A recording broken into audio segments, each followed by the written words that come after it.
Well, welcome to the Divine Play podcast, a practical guide to living with joy. And today we're going to talk about something a little bit different. I'm here with my co-host, Shannon Morrison. as always, and we are here to talk to you today, not so much about what's happening in your mind or in your heart, but what is actually happening in your physical body. Today we're going to talk about movement and how that can help move you towards joy.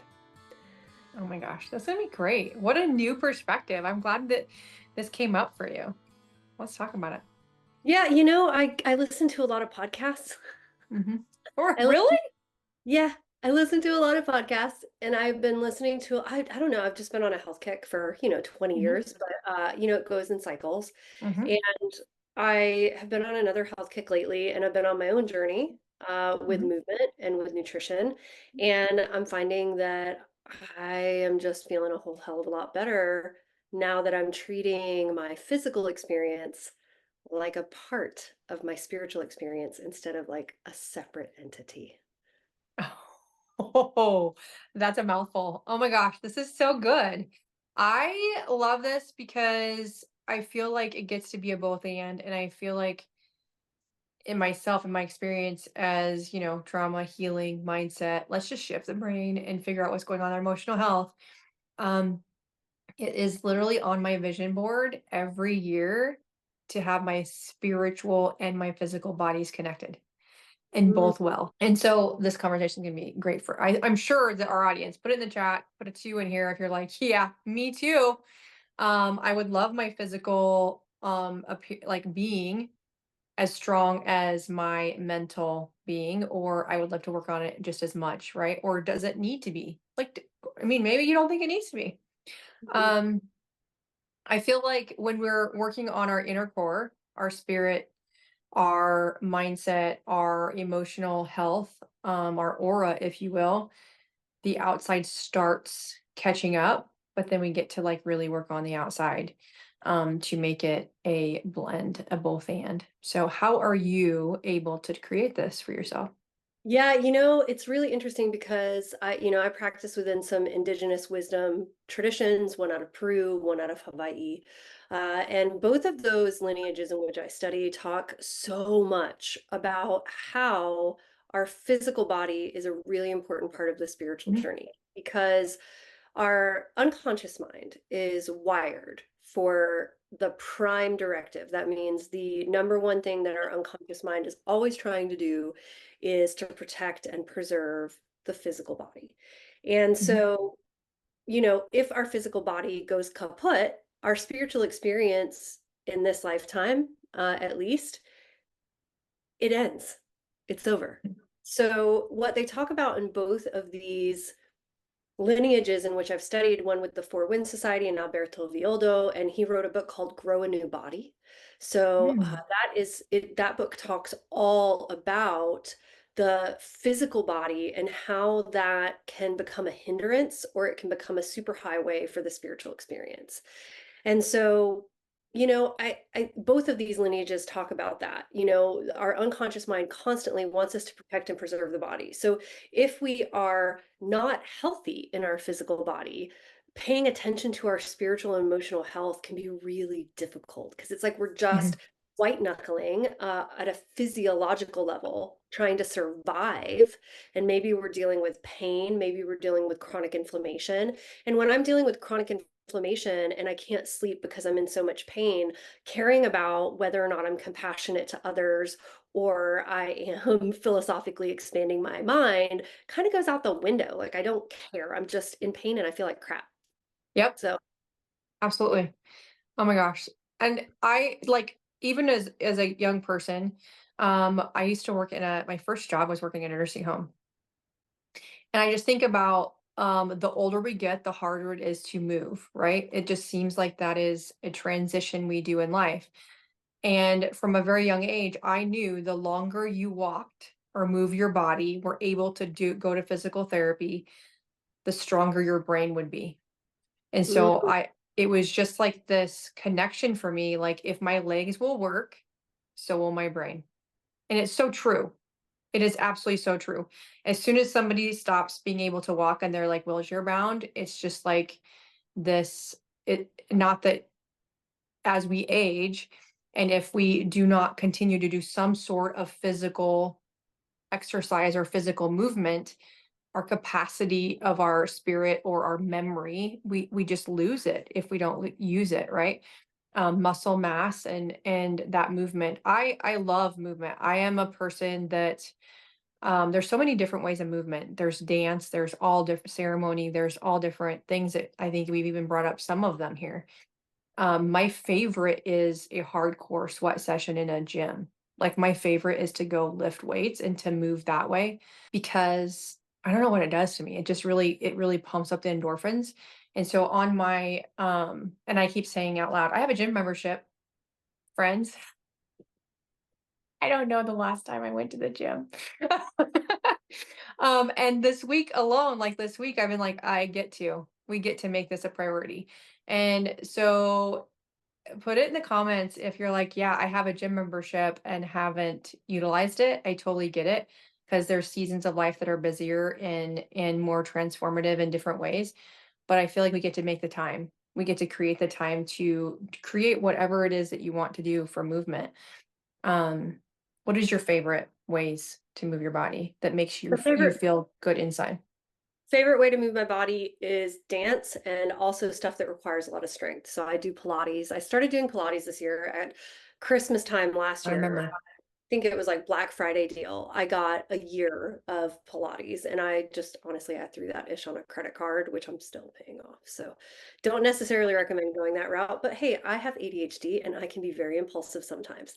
But this was one of the best things I ever committed to as an impulsive buy. And it was just, I was kind of sick of my own BS because, like, since I got sober, right? I got sober. I was a 6 day a week yogi. I was a kettlebell instructor.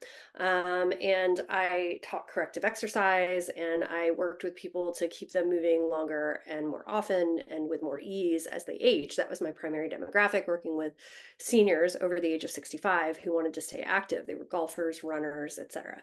And so when I got sober, I found that I could not make it 20 minutes into a yoga class without just being like, F it, Shavasana. I'm down. I'm done. I'm not getting back up. Screw you. I'm going to lay here for the rest of this yoga class. I was just super exhausted. And it has been an uphill battle for me to get back into a physical routine.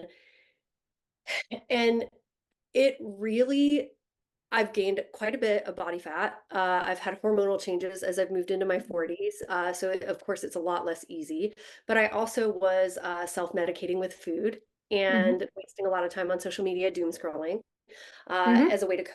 I no longer had my favorite self-medicator, which was drugs and alcohol. And Hmm. so, it's been a really uphill battle for me and I've really struggled with this because living in our modern world with social media, with all the distractions of life, with a busy work schedule and a client load, it can be really easy to deprioritize movement in your own body. And, so I splurged on this last year. And honestly, it's so damn expensive that I schedule my classes, 3 to 4 of them every week to get my money's worth because it's stupid expensive. It's You pay to pay attention. You're like, oh, I did this, so I get to make the time. I love that because if you would have got a gift certificate, you probably wouldn't have gone this last year. No, I think I would, just because, like, I recognize the opportunity and I just have to show up. Like, I have kettlebells at home, I have a yoga mat Mm-hmm. at home, this entire room that I'm sitting in is my yoga and meditation room. So, like, I have the space at home, Oh yeah, but me too. there's something about getting up and leaving my Hmm. house, having it be a destination that's really helpful for me. And what I've noticed just being really consistent is that I was actually really frustrated and I was not improving for a really long time. The first probably 6 months that I was doing this Pilates, like I actually wasn't achieving any of my intentions for myself as far as my health goals went. And then I came out of a ceremonial experience back in June, and I looked at the calendar today, and it was literally my 5 year sober anniversary that weekend. And I came out Mm. of this ceremony, and there was a really big shift in my attitude and my relationship to food and eating and movement. And my Pilates trainer today actually told me that she's noticed a really marked difference. My body composition has changed dramatically. I'm so strong. It's stupid right I now love how it. strong I am. And what I am realizing is that what I was putting in my body, I was in complete and total denial Mhm, about. I've mhm. cut back my sugar, I've upped my proteins, I'm not eating junk anymore, I'm not emotionally eating anymore, and I'm also moving 3 to 4 times a week. And So what do so, you I question because you brought first of all, you brought a lot of things into you. You put an awareness of the fact that it was your 5-year sober anniversary. So we used to numb our body with drugs and alcohol. And then second, numbed our body with food. Been there both and for Shannon here is like it's like the sugar gets to be fed in some other way, right? yes. And so I feel like this addiction to sugar is, I mean, alcohol turns to sugar. There's so many foods that turn to sugar, and we get to not have refined sugar in our system. Like I literally, my husband ate a peach the other day, and he was like, it was like crazy because he's eaten no sugar for like 2 months. And so it does depend a lot on what you put in your body. And so you traded it and then you did another trade. So Mhm. it's not you were it's all an evolution of I want to get better, stronger, more mindful. And then this was the next level of right. The evolution was you're replacing it with something different. Yeah, and I'm sated. So Hmm. the thing that I feel like, okay, ceremonial stuff can be crazy. Energy healing can be crazy. Sometimes we don't know what we Oh are yeah. letting go of when it's happening. I did not know what I was letting go of when it was happening, but literally within a week, I knew. I knew exactly what it was. Toxic shame has been Mhm. removed from my being. And within a week of that happening, my body composition started to change. My body fat percentage started to drop. My attitude was completely and totally different. And so I think that this is a really good marker of how the physical and the energetic, emotional, spiritual are really tied together. Because Yeah. when we think about movement, nutrition, spiritual health, emotional health, and then like bring in the idea of like energy healing, right? Like when we're Hmm. working with the energy system of the body, our metabolism is our energetic system. That is how we are creating energy. It's how we're using energy. It affects our hormones. It affects our sleep system, like our circadian rhythms. It affects our mood because of our hormones. Our hormones are huge. And so Absolutely. this idea that like, we've all heard mind, body, spirit in like the yoga and like natural health Mhm. community, but very often, especially in the Western medical community, we don't talk about how it is connected. And I am just in a better mood. Mhm. I am more positive Mhm. as well. I'm more motivated to do some things, and my body just feels really good. So I'm able to focus on these other things over here because I'm not crying because I'm in so much pain all the time, and I'm not Yep. freaking out about how my body is breaking down. Yep. So there is There's that piece. space. Yeah. So what changes for you when you have more movement and less I guess like the what you're feeding into your system Mhm. is better fuel Mhm. and you are moving more. What changes for you when it comes to your life and like the joy ratio? Oh my gosh, that is a loaded question. I love it. I love this conversation so much because I continually, like, I teach gut health. I teach what you put into your mouth and your body matters, nutrition wise. And it all matters so much. But what happens for me is when I move my body in any way that I want to, whether it's a dance party in my office and I'm singing my favorite song, whether it's I went for an hour and a half walk, I walked 3 miles, or if it's I go to the gym, it's I I am liberated on the inside that I took the time for myself to do this movement. And your mind shifts when you're in those. It creates endorphins, it creates the happy chemicals, it does all this goodness inside your system that I just accomplished this one thing. I took care of myself, or I'm paying for this membership and I literally went to it. Um, but the nutrition is going to feed that. And so it's going to coincide. It's going to mesh together. You're going to feed your body good fuel. You're going to have more energy to go work out. Your body composition is going to shift. Half of our hormones come in our gut. So if we're feeding the gut sugar, then our body's not going to work out for us. Our brain composition, we're going to have more brain fog, or we're not going to have the energy to go work out or do anything, whether it's inside our house or whether it's outside of our house into a gym. And so it is an evolutional circle of the I call it like the I think I was just thinking medicine wheel, but it's not. It's like the health pyramid, right? The baseline is gut health. And so the baseline of gut health is what does your metabolism look like? Well, like you said, sleep cycle, metabolism, circadian rhythm. What does your brain fog look like? If you those things are like running the show and they're havoc, that's a storm, then your metabolism is off. The way to get your metabolism off is lower your caffeine and increase your movement and increase your water, right? And so, and then pour in good positive protein. I feel like women over 40, we just did a program called Shenergy, and it's a big deal. We get purposeless. We're like, everything's shifting, our body's shifting, we're like, what do we do now? Our kids are like at a certain age or whatever, and things start getting a little saggy and a little uncomfortable. And then Mm. our emotions flatten, and it all is this circle of whatever it is. It's a shift show, That's except the other word. And so we get to pour in more. Whatever you want to do. And I think about it, and this is what I tell myself. What do I want to be at 70 years old? Do I want to Ah, feel that's Do I huge. want do I want to, like, I have a grandkid right now. She is literally working on 3 months old, right? And so do I want to be chasing her at the park and running around with her? Or do I want to be sitting down on the bench watching her having fun? No, I want to be having fun with her, climbing up the slide, going down the slide, and having the body composition to do it. Is it skinny? No. Is it Strong. strong? Yes. I want the Yes. vitality to climb the mountain, to chase my grandkids, to run around at 80 years old. If I can go to the lake and I can go swimming and kayaking and do all that stuff, that'll be my win, right? And so what you do today to your health, to your body, what you feed your body right now, whether it's sugar or it's protein, matters in 20, 30, 40 years. What you do today matters. And it's time over tension, 1% shift. And so I love this because it is mindset. It is emotions, because our gut has serotonin. It has our dopamine. It has more of our positive emotional hormones come from our gut than our brain. And So so go ahead. I want to ask you a question that's just kind of is like simmering in my mind right now.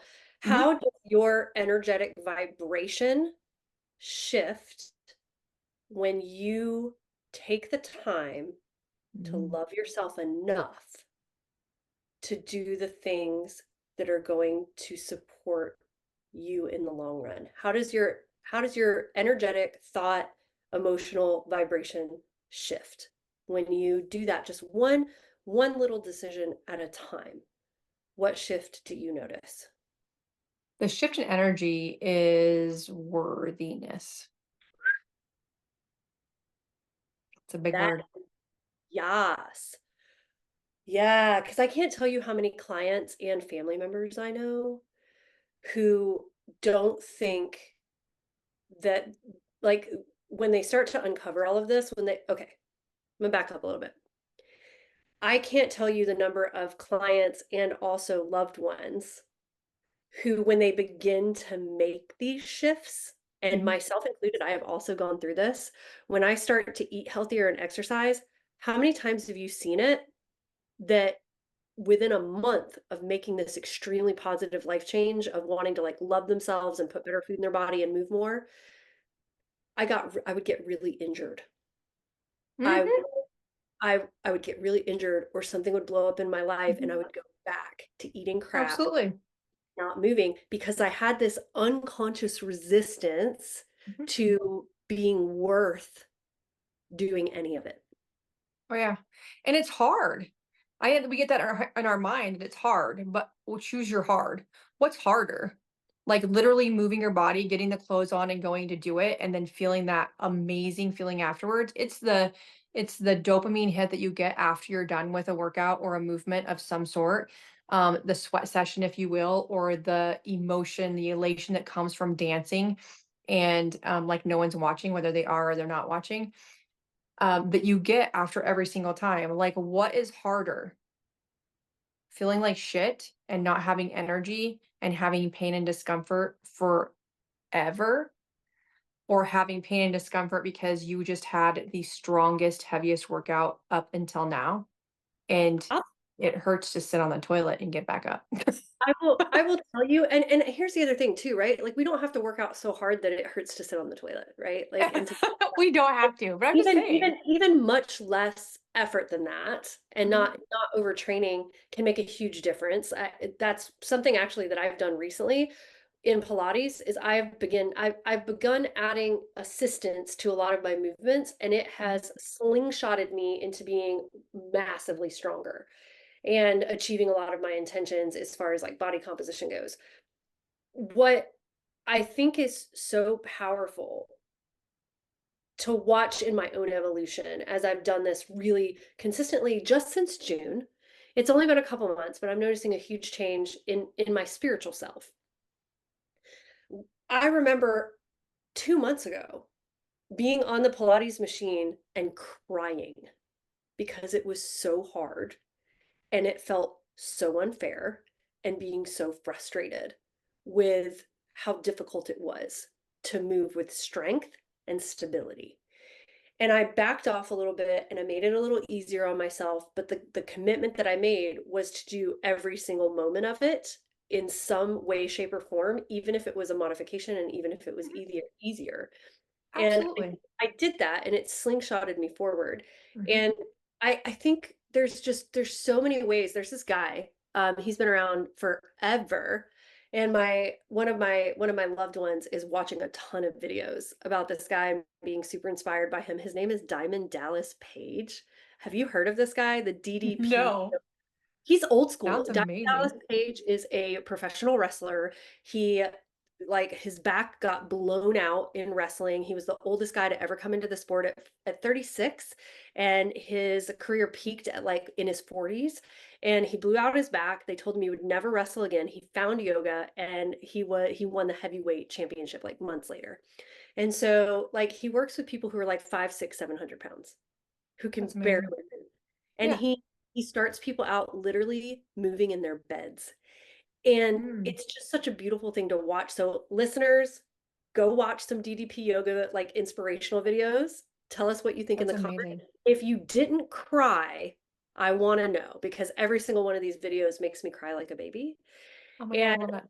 I think one of the things that is the most beautiful about those, and I think it's one of the most powerful things in moving me towards a life of joy, is that every single one of those people was so far gone in quotation marks, right?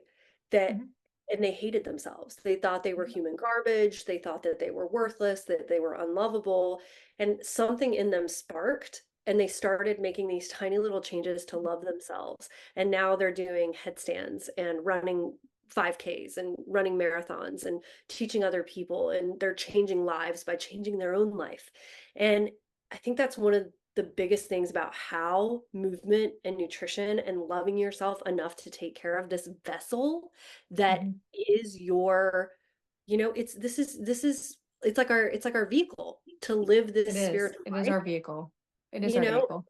it's massive. And so wrapping up, because of course we love to talk and we want to I keep know. going. I love to talk. uh No, yes, I love it. but what would be your practical tool when it comes to movement and like nutrition and taking care of your physical body? What is your practical tool?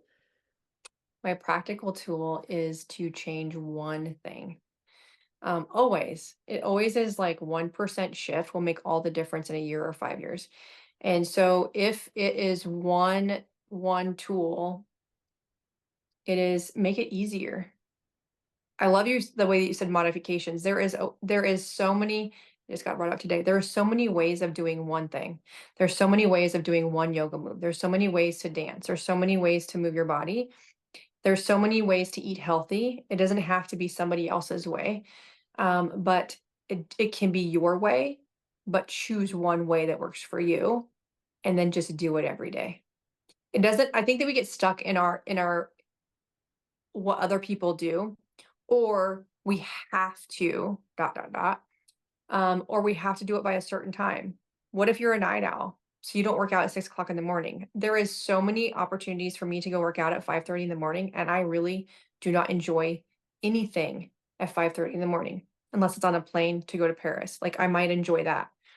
But so make it your way and do one thing different every single day and see how you feel in 1 year's time. That's awesome. I think my practical tool is, oh man, I feel like this could go in a million different directions, as always. Mhm. My practical tool for movement, get back up. Mhm. Get back up. Because making these types of changes, especially in our culture, especially in the West, it can be really hard. And focus on today. Stay in today. Don't worry about tomorrow. Don't worry about what you failed to do yesterday. Mhm. And if you fall off, you know, and you get derailed and Mhm. are not putting loving things into your body, if you're not loving the foods that love your body and you're not moving, get back up. Get back up and, you know, do it. Do it today. Even if you Yeah. didn't do it yesterday, do it today because there's no better time to start than today. It's the only day in which you can start, and it's the only day in which you can consider continue. It's the only day with which you continue to move yourself forward. Tomorrow never comes, and yesterday doesn't exist anymore. And Mhm. so stay in today and get back up, even I when love you it. get, yeah. It's very simple. Um, and it matters. Every movement we create matters. A butterfly flying in the wind matters to the entire world. So you matter. You're amazing, you're beautiful, and you matter. You got Yes. this. We will see you next week. Thanks so much for listening. Make sure you like, make sure you subscribe, and pretty please share it with a friend who might be able to use it. Absolutely. Yeah. We'll talk to you next time. Bye.